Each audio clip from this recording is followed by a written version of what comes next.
नमस्कार, मैं अनिकेता शर्मा। आप देख रहे हैं न्यूज हाट। राजद विधानसभा चुनाव में करारी हार के बाद पार्टी के भीतर मंथन जारी है। नेता लगातार कारणों की समीक्षा कर रहे हैं, लेकिन इसी बीच पार्टी के युवा चेहरे और पूर्व उप मुख्यमंत्री तेजस्वी यादव यूरोप घूमने निकल गए हैं। उनके साथ पत्नी राजश्री, बेटी कात्यायनी और बेटा इराज भी हैं। यह परिवार क्रिसमस और नए साल का जश्न मनाने विदेश जा रहे हैं।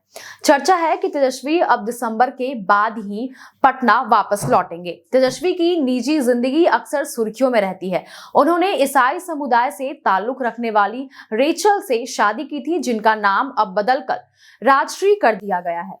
पटना में राबड़ी देवी के सरकारी आवास 10 सर्कुलर रोड में ही यह परिवार रहता है। चुनाव के दौरान राजद सुप्रीमो लालू प्रसाद ने वहीं अपनी पोती के साथ हैलोवीन मनाया था, जिसका वीडियो इंटरनेट पर खूब वायरल भी हुआ था।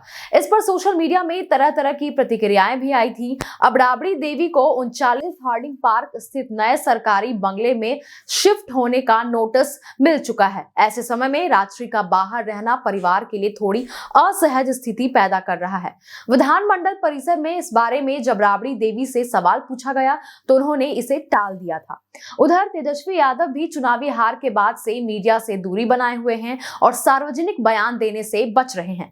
बता दें कि 24 नवंबर को राजश्री बच्चों को लेकर दिल्ली गई थी। इसके 3 दिन बाद 27 नवंबर को तेजस्वी भी दिल्ली गए। कुछ दिनों बाद वह वापस लौटे और नवगठित विधानसभा के सदस्य के रूप में शपथ ली। लेकिन 2 दिसंबर को विधानसभा सत्र के दूसरे दिन की कार्यवाही खत्म होने के बाद वे अचानक फिर से दिल्ली के लिए रवाना हो गए।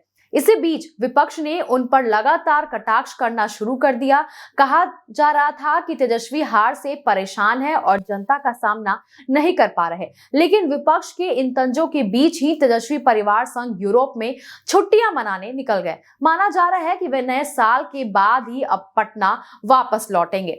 राजद के लिए यह समय काफी महत्वपूर्ण है, क्योंकि पार्टी चुनावी हार के कारणों की जांच कर रही है और भविष्य की रणनीति बनाने में जुटी है।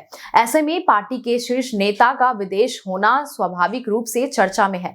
हालांकि पार्टी के अंदरूनी सूत्रों का मानना है कि तेजस्वी कुछ समय आराम करना चाहते थे और परिवार के साथ समय बिताना भी उनके लिए जरूरी था। अब सबकी निगाहें इस बात पर है कि छुट्टियों के बाद लौटकर तेजस्वी किस तरह पार्टी को नई दिशा में ले जाते हैं और अपने राजनीतिक भविष्य को कैसे संभालते हैं। इस पर आपका क्या कहना है, हमें कमेंट सेक्शन में जरूर बताएं। बस ऐसे ही तमाम खबरों के लिए जुड़े रहें न्यूज हाट के साथ। दीजिएगा इजाजत। धन्यवाद।